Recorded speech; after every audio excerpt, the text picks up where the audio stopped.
ये कहानी है जंगल में रहने वाले एक ठग की दो बेटियों की, जो जंगल से गुजरने वाले मुसाफिरों को छल कपट से लूटकर उनका कत्ल कर देती। पर फिर एक दिन एक ऐसा मुसाफिर आया जिससे उन सब की जिंदगी बदल गई। एक गुस्सैल राजा ने अपने पुत्र के किसी दोष के कारण उसे देश निकाला दे दिया। राजकुमार ने दुखी मन से अपने गुजारे के लिए 4 लाल और कुछ स्वर्ण भी अपने साथ ले लिए और भरे हृदय से अपने पिता का महल छोड़ दिया। चलते चलते वो जब शहर से कुछ दूर पहुंचा तो उसे एक साधु का आश्रम दिखाई दिया। राजकुमार उस साधु को दंडवत प्रणाम करके एक तरफ बैठ गया। जब साधु ने उसकी मायूस शक्ल और देह पर कीमती वस्त्र देखे तो साधु ने उससे पूछा, बच्चा तुम कौन हो और यहाँ कैसे आए? राजकुमार बोला, महाराज मैं राजा चंद्रगुप्त का पुत्र महेंद्रगुप्त हूँ। मुझे मेरे पिता ने देश निकाला दे दिया है, इसीलिए मैं परदेश जा रहा हूँ। रास्ते में आपका आश्रम दिखाई दिया तो मेरे मन में आया कि आपके भी दर्शन करता चलूं। साधु ने महेंद्रगुप्त की बात सुनकर कहा, वत्स तुम नेक इंसान हो और परदेश जा रहे हो, इसलिए मैं तुम्हें 4 बातें बताता हूँ। तुम उन बातों पर अमल करना। परदेश में ये बातें तुम्हारे अवश्य ही काम आएंगी। पहली यह कि परदेश में एक से भले 2 होते हैं। दूसरी यह कि परदेश में दूसरे के हाथ का बना खाना मत खाना। अगर खाना भी पड़े तो पहले किसी जानवर को खिला देना। तीसरी बात यह कि परदेश में किसी दूसरे की बिछाई हुई चारपाई पर मत सोना। अगर सोना भी हो तो पहले बिस्तर को अच्छी तरह झाड़ लेना। चौथी बात यह कि यदि कहीं शत्रुओं के फंदे में फंस जाओ तो जहाँ तक हो सके नरमी और ज्ञान की बातें सुनाकर अपना उद्देश्य प्राप्त करना। साधु ने कहा, मेरी ये 4 बातें हमेशा याद रखना। साधु की बातें सुन साधु को प्रणाम कर राजकुमार परदेश चल पड़ा। जब चलते चलते बहुत दिन बीत गए तो वह एक जंगल में पहुंचा। वहां उसने देखा कि एक चील एक कछुए के बच्चे को लेकर उड़ी जा रही है। संयोगवश बच्चा उस चील के पंजे से निकलकर गिर गया। महेंद्रगुप्त ने कछुए के तड़पते हुए बच्चे को देखा तो उसे बड़ी दया आई। उसने मन में सोचा कि इस बच्चे को पालना चाहिए। इस बच्चे को पालने से 2 बातें होंगी। पहली तो यह कि इस बच्चे के प्राण बच जाएंगे और दूसरी यह कि साधु द्वारा कही गई पहली बात भी पूरी हो जाएगी कि सफर में एक से भले 2 होते हैं और इससे बातें करते हुए दिन भी आसानी से बीतेंगे। यह सब सोचकर महेंद्रगुप्त ने बच्चे को अपने साथ ले लिया। अब सफर में उसके साथ वह कछुए का बच्चा भी हो लिया। कुछ दिन के सफर के बाद राजकुमार को एक अच्छा सा स्थान दिखाई पड़ा। उस स्थान पर पहुंचकर उसने कुछ खाया पिया और फिर कछुए के बच्चे से बोला, तुम यहाँ बैठे रहना, मैं जरा थोड़ी देर सो लूं। यह कहकर महेंद्रगुप्त एक पेड़ के नीचे सो गया। उसी पेड़ के ऊपर एक सांप और एक कौवा रहते थे। उन दोनों का यह दस्तूर था कि जब कोई मुसाफिर उस पेड़ के नीचे ठहरता तो सांप उसे डस लेता और कौवा उसकी आंखें निकाल लेता। नाग ने जब सोते हुए मुसाफिर को देखा तो पेड़ के नीचे उतरा और राजकुमार को डस लिया। सांप के डसते ही तुरंत राजकुमार के प्राण पखेरु उड़ गए। कुछ देर में जब कछुए की नजर महेंद्रगुप्त पर पड़ी तो वह उसे मरा देखकर बहुत घबराया और महेंद्रगुप्त के ऊपर बैठकर रोने लगा। तभी कौवा भी पेड़ से नीचे उतरा और ज्यों ही उसने महेंद्रगुप्त की आंखें निकालनी चाही त्यों ही कछुए ने झपटकर कौवे की गर्दन को मुंह से पकड़ लिया। कौवे ने बहुत जोर लगाया मगर कछुए ने उसे नहीं छोड़ा। तब कौवे ने सांप को पुकारा। कौवे की आवाज सुनकर सांप आ गया। उसने बड़े जोर से कछुए की पीठ पर डंक मारा परंतु कछुए ने अपना मुंह भीतर कर लिया। सांप ने कई बार कछुए की पीठ पर डंक मारा किंतु हर बार कछुआ अपना मुंह अंदर कर लेता। जब सांप का कछुए पर बस नहीं चला तो उसने कछुए से प्रार्थना की कि तुम मेरे मित्र को छोड़ दो। यह सुनकर कछुआ बोला, नहीं, तूने मेरे मित्र को डसा है, अब मैं भी तेरे मित्र की जान लूंगा। तू मेरे मित्र को छोड़ दे तो मैं तेरे मित्र को जीवित कर दूंगा। यह कहकर सांप ने काटी हुई जगह पर मुंह रखकर महेंद्रगुप्त के शरीर से विष खींच लिया और बोला, अब तो मेरे मित्र को छोड़ दे। कछुए ने जब राजकुमार को देखा कि उसे थोड़ा होश आ रहा है और उसका जहर उतर रहा है तो उसने कौवे को छोड़ दिया। जब महेंद्रगुप्त को होश आया तब कछुए ने उसे सांप के डसने का सारा हाल सुनाया। कछुए की बात सुनकर तुरंत महेंद्रगुप्त के मन में साधु की बताई पहली बात खटकी। सोचा, साधु की एक बात तो काम आई कि एक से भले 2 होते हैं। मन ही मन उसने साधु को धन्यवाद दिया और आगे बढ़ चला। चलते चलते कुछ दिनों के बाद जब वे समुद्र के किनारे जा पहुंचे तब कछुए के बच्चे ने कहा, मित्र, मेरा देश आ गया है। यदि तुम कहो तो मैं अपने माता पिता से मिलाऊं। उनसे बिछड़े बहुत दिन हो गए हैं, वे बहुत दुखी होंगे। महेंद्रगुप्त ने उसे जाने की आज्ञा दे दी और स्वयं रात को वहीं समुद्र के किनारे उस जंगल में ठहर गया। जिस जंगल में राजकुमार ठहरा हुआ था उसी जंगल में वहां से कुछ दूर ही एक ठग का परिवार रहता था। ठग के 2 लड़कियां और 4 बेटे थे। उसकी बड़ी बेटी ज्योतिष विद्या जानती थी। जब भी कोई राहगीर, कोई यात्री उस जंगल से गुजरता और उसके पास कुछ कीमती होता तो ठग की बड़ी बेटी अपनी विद्या से जान लेती थी। आज फिर से उसे बहुत दिनों बाद बहुत से खजाने की महक आई। उसने अपने पिता से कहा, ऐसा प्रतीत होता है कि इस जंगल में एक पथिक आया हुआ है। उस पथिक के पास 4 लाल हैं। यदि तुम लोग उस पथिक को यहाँ ले आओ तो उससे लाल लेना मेरा काम है। यदि वे लाल हमको मिल जाएं तो हम जन्म भर के लिए निहाल हो जाएंगे, परंतु उस पथिक को मारना मत, उसे जीवित ही पकड़ लाओ। ठग अपने बेटों के साथ तुरंत उसकी तलाश में निकल पड़ा। वे थोड़ी ही दूर चले होंगे कि उन्होंने देखा एक आदमी एक पेड़ के नीचे सो रहा है। उसे देखकर उन्होंने सोचा कि यह वही पथिक हो सकता है जिसके पास लाल है। वे उसे पकड़कर ले गए और अपनी बड़ी बेटी के हवाले करके बोले, इससे लाल निकलवाना अब तेरा काम है। ठग की बड़ी बेटी ने पूरे आश्वासन के साथ कहा, तुम लोग चिंता मत करो, मैं इससे लाल निकलवा लूंगी।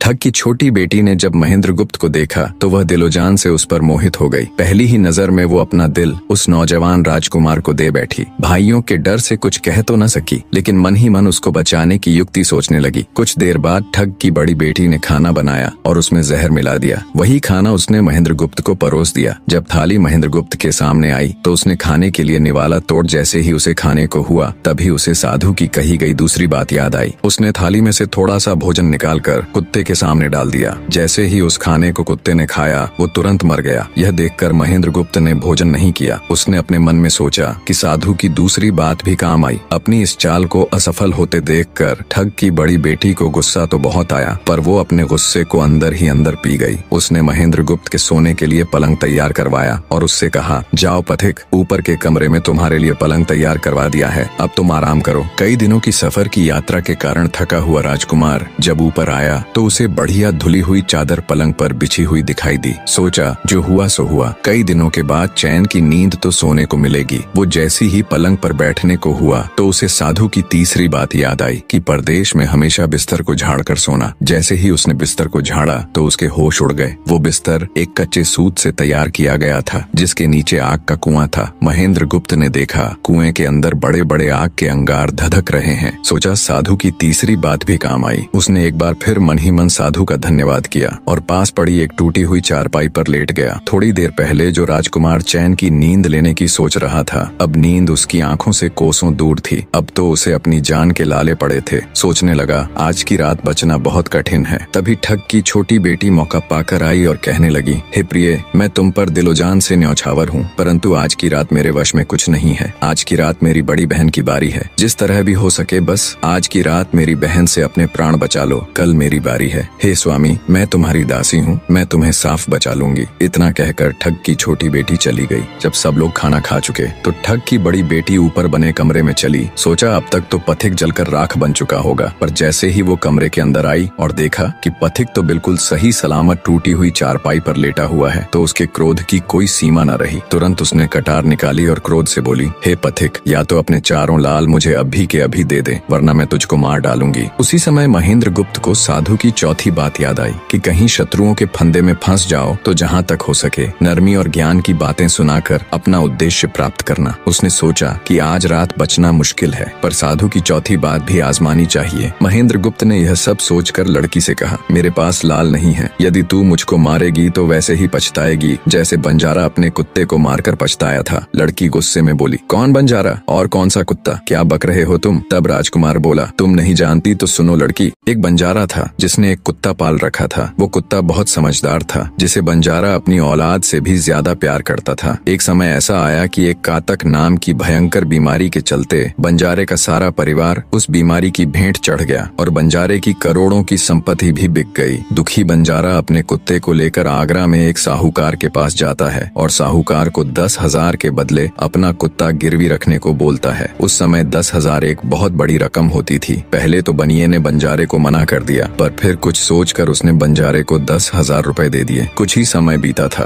कि एक रात सेठ के घर डाकू घुस गए। बंजारे का कुत्ता सब हरकत देख रहा था। सोचा भौंकूंगा तो परिवार के सब लोग उठ जाएंगे और ये डाकू उनका भी कत्ल कर देंगे। वो चुपचाप बस उनको देखता रहा। जब डाकू सेठ के घर चोरी किए हुए धन को लेकर चल पड़े तो कुत्ता चुपचाप उनके पीछे पीछे हो लिया। सेठ के पास इतना धन था कि डाकू उसे निकाल तो लाए, पर अब उनसे वो लेकर चला भी नहीं जा रहा था। दिन भी निकलने के करीब हो चला था। डाकुओं ने सोच विचार कर उस धन को एक तालाब के अंदर छिपा दिया। सोचा बाद में आराम से निकाल ले जाएंगे। कुत्ता डाकुओं की सब करामात देख चुपचाप वापस घर चला गया। सुबह हुई तो सेठ के घर कोहराम मच गया। पता चला कि चोर सारा धन निकाल ले गए। सेठ का रो रो कर बुरा हाल था। आसपास के लोग उसे दिलासा दे रहे थे। सेठ ने रोते रोते कहा, मैंने सुना था बंजारे का कुत्ता बहुत समझदार है, पर ये नमक हराम तो एक बार भौंका तक नहीं। तभी बंजारे का कुत्ता उस सेठ की धोती पकड़कर खींचने लगा। कुत्ते की हरकत देख पास खड़े एक समझदार व्यक्ति ने सेठ से कहा, सेठ जी, ये कुत्ता कुछ कहना चाहता है, हमें इसकी सुननी चाहिए। और सभी लोग कुत्ते के पीछे पीछे हो लिए। सबको लेकर कुत्ता उसी तालाब के पास पहुंच गया जहां रात को डाकुओं ने सारा धन छिपाया था, और तालाब में घुसकर अशर्फियों से भरी थैली अपने मुंह में दबाकर बाहर आया। तुरंत सेठ के नौकर उस तालाब में कूद गए और चोरी किया हुआ सारा धन बरामद कर लिया। सब देख सेठ आंखों में अश्रु लिए कुत्ते से कहता है, मुझे माफ कर देना, मैंने तुम्हें बहुत बुरा भला कहा। सेठ ने वही कागज मंगवाया और बंजारे के नाम चिट्ठी लिखी, भाई बंजारे, तेरे कुत्ते ने मेरे 10,000 पूरे कर दिए। मैं तेरे कुत्ते को तेरे पास भेज रहा हूँ। अगर तुझे और भी 10, 20, 50 हजार की जरूरत हो तो मेरे पास आकर ले जाना। इतने समझदार कुत्ते को मेरे पास छोड़ने के लिए तहे दिल से तुम्हारा धन्यवाद। बनिया चिट्ठी कुत्ते के गले में टांग उसे नम आंखों से विदाई देता है। कुत्ता घूमता घूमता जब 4-5 दिन बाद बंजारे के पास पहुंचता है तो कुत्ते को आता देख बंजारे के तन बदन में आग लग जाती है। कहता है, मैं तुझे बनिए के पास गिरवी रख कर आया था और तू वहाँ से भाग आया। तूने मेरी बेइज्जती करवा दी। गुस्से में अंधा हुआ बंजारा तुरंत पिस्तौल निकाल कुत्ते को गोली मार देता है और सिर पकड़कर वहीं बैठ जाता है। कुछ देर बाद जब उसकी नजर कुत्ते के गले में टंगी हुई पर्ची पर पड़ी तब बंजारा वो पर्ची निकाल उसे पढ़ता है। पर्ची पढ़ते ही बंजारा फट पड़ता है। वो दहाड़े मार मार खून के आंसू रोता है। पर अब भला क्या हो सकता था। बंजारे की कहानी सुना महेंद्र गुप्त ठग की बेटी से कहता है, एक और कहानी सुनो लड़की। एक राजा के पास एक बहुत समझदार पढ़ाया हुआ तोता था। वह बड़ा चतुर था। एक दिन राजा तोते को अपने साथ गंगा स्नान को ले गया और उसको घाट पर बैठाकर स्वयं स्नान करने लगा। तभी तोते की नजर अमर फल पर पड़ी जो पास ही नदी में बहता हुआ आगे बढ़ा जा रहा था। वह उसको नदी से बाहर निकाल लाया और राजा के आने पर उसको वह अमर फल देता हुआ बोला, महाराज, यह अमर फल है, इसे खा लीजिए। राजा ने कहा, मैं अकेला अमर फल खाकर क्या करूंगा, अपने बाग में लगा दूंगा। जब इसमें फल लगेंगे तब सब कुटुंबियों को खिला कर अमर कर दूंगा। गंगा स्नान से लौटकर राजा ने वह फल माली को देकर कहा, इस फल को बाग में लगा दो। थोड़े ही दिनों में पेड़ फल फूल गया, उसमें फल लगने लगे। एक दिन एक फल पककर पेड़ से गिरा तो उसे सांप ने सूंघ लिया, जिससे वह जहरीला हो गया। अनजान माली वह अमर फल लेकर राजा के पास आया। राजा फल को देखकर बहुत खुश हुआ और कुछ सोचकर वो फल पहले कुत्ते को खाने को दिया। क्योंकि राजा बड़ा नीतिवादी और विचारवान था, वह जानता था कि बिना सोचे समझे किसी भी वस्तु को खाना ठीक नहीं होता। राजा ने ज्यों ही वह फल कुत्ते को खिलाया, कुत्ता मर गया। यह देखकर राजा ने क्रोधित होकर अपने तोते से कहा, बेईमान तोते, तू हमें जहर देकर मारना चाहता था। ये कहकर राजा ने क्रोध में आकर तोते को मार डाला और माली से कहा, इस पेड़ के चारों ओर घेरा डाल दो जिससे कोई इसका फल न खा सके। एक दिन उसी शहर में एक सास बहू में भीषण लड़ाई हुई। बुढ़िया घर से निकलकर कहने लगी, आज मैं राजा के बाग में जाकर जहर वाला फल खा लूंगी। ये कहकर वह बाग में आई और जैसे ही उसने फल तोड़कर खाया तो वह 16 वर्ष की युवती बन गई। जब राजा को यह समाचार मिला तो उसे सारा माजरा समझते देर न लगी। राजा को बड़ा दुख हुआ। वह कहने लगा, वास्तव में यह अमर फल ही है, मैंने व्यर्थ ही इतने समझदार तोते को मार डाला। इतनी दास्तान कहते कहते सवेरा हो गया। तब ठग की बेटी ने महेंद्र गुप्त से कहा, आज तो तूने मुझे बातों में लगाकर अपनी जान बचा ली, परंतु आज रात मेरी छोटी बहन की बारी है, वो तुझे हरगिज जीवित न छोड़ेगी। जब ठग की छोटी बेटी को पता चला कि महेंद्र गुप्त जिंदा और बिल्कुल सही सलामत है तो उसकी खुशी का ठिकाना न रहा। अपनी बहन को दिखाने के लिए ऊपरी मन से बोली, तुम निश्चित रहो बहन, मैं आज इससे लाल लिए बगैर छोड़ने वाली नहीं हूँ। दिन बीता और रात हुई। तब ठग की छोटी बेटी महेंद्र गुप्त के पास गई और बोली, भगवान का शुक्र है जो तुमने चालाकी से अपनी जान बचा ली। महेंद्र गुप्त बोला, तुम सब ऐसा क्यों करते हो? तब ठग की छोटी बेटी बोली, हमारी तो यही रीति है कि मेरे भाई और बाप मुसाफिरों को पकड़ कर लाते हैं और हम बहनें अपनी चालाकी से उनसे माल हथिया कर उन्हें मार डालती हैं। फिर वह बोली, पर तुम चिंता मत करो, अब मेरी बारी है और मैं तो दिलो जान से तुम्हारी दासी हूँ, तुम्हें जैसा समझ पड़े वैसा ही करो। यह सुनकर महेंद्र गुप्त बोला, प्रिय, तुम भी मुझे देखते ही पसंद आ गई थी। दिल करता है कि हर पल तुम्हारे पास ही रहूं। तुम अपनी बड़ी बहन की तरह नहीं हो, तुम एक नेक दिल औरत हो, तुमसे मेरा कुछ भी छिपा हुआ नहीं है। उसकी बात सुनकर ठग की बेटी ने कहा, तुम कहते हो कि मुझसे कुछ भी छिपा नहीं है, तो फिर वे लाल कहाँ हैं? महेंद्र गुप्त ने कहा, वो चारों लाल मेरी जांघ में है, अगर तुम निकालना चाहो तो निकाल लो। राजकुमार की बात सुन ठग की छोटी बेटी बोली, प्यारे वो लाल तुम्हें ही मुबारक हो। मैं तो तुम्हारी दासी हूँ, तुम्हारे दर्शनों की प्यासी हूँ, मुझे तुम्हारे सिवाय और कुछ नहीं चाहिए। ये सुन महेंद्र गुप्त बोला, जो कुछ तुमने कहा है वह तो सब ठीक है, लेकिन ये प्यार और प्रेम की बातें सब धरी रह जाएंगी जब हमारे शरीर में प्राण ही नहीं रहेंगे, क्योंकि जब तुम्हारे बाप और भाइयों को इसका पता लगेगा तो हम दोनों की खैर नहीं। तब ठग की बेटी बोली, तुम चिंता मत करो, मेरे पास इसका भी उपाय है। आज रात को सबके सोने के बाद हम यहाँ से भाग चलेंगे और कहीं बहुत दूर रहेंगे जहाँ कभी मेरे भाई और बाप पहुँच न सके। महेंद्र गुप्त बोला, पर ये सब होगा कैसे? बोली, यहाँ से निकलने का एक ही उपाय है। मेरे पिता के पास 2 ऊँटनियाँ हैं, उनमें से एक तो दिन भर में 60 कोस चलती है और दूसरी दिन भर में 100 कोस चलती है। तुम उनमें से बड़ी वाली को खोल लाना, तब तक मैं हम दोनों के लिए कुछ धन बांध कर रख लूंगी। जब आधी रात हुई तब महेंद्र गुप्त ऊँटनी को खोलने चला गया। महेंद्र गुप्त ऊँटनी ले तो आया, मगर जल्दबाजी के कारण वह बड़ी के स्थान पर छोटी को ले आया। ठग की बेटी बहुत सा माल लेकर ऊँटनी पर बैठ गई और दोनों चल दिए। ऊँटनी जब चलते चलते 60 कोस पहुंची तो जंगल में रुककर खड़ी हो गई। बीच जंगल में ऊँटनी को खड़ी देखकर महेंद्र गुप्त और ठग की बेटी के होश उड़ गए। ठग की बेटी बोली, अनर्थ हो गया, तुम रात के अंधेरे में बड़ी ऊँटनी की जगह छोटी को ले आए। मेरे पिता और भाई आते ही होंगे, वो हमें नहीं छोड़ेंगे। इधर जब सवेरा हुआ तो ठग ने देखा कि उसकी बेटी और मुसाफिर दोनों गायब हैं। उसने सोचा कि निसंदेह वह बदमाश मेरी बेटी को भगा ले गया है। तबेले में जाकर देखा तो पाया कि छोटी ऊँटनी गायब है और बड़ी वहीं है। सोचा ज्यादा दूर नहीं गए होंगे और ऊँटनी पर सवार होकर उसने उसे तेजी से दौड़ा दिया।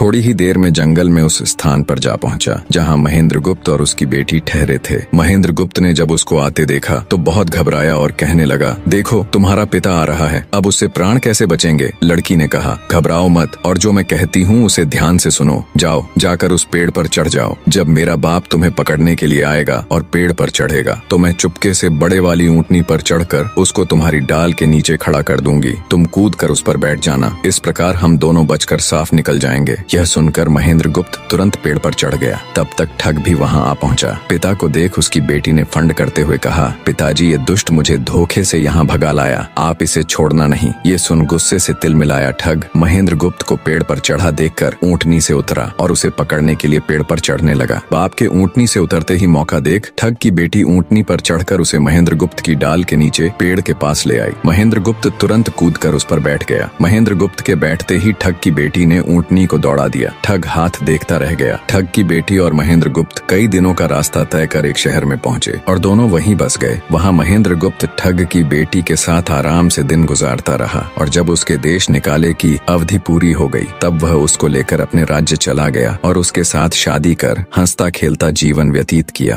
महेंद्र गुप्त और ठग की बेटी की यह कथा हमें यह सिखाती है कि प्रेम और विश्वास का बंधन सबसे मजबूत होता है। जब बुद्धिमत्ता, धैर्य और निस्वार्थ प्रेम मिलते हैं तो असंभव को भी संभव बनाया जा सकता है। जीवन में चाहे कितनी भी कठिन परिस्थितियां क्यों न आए, सही निर्णय, संयम और परस्पर विश्वास हमें हर संकट से बाहर निकाल सकते हैं।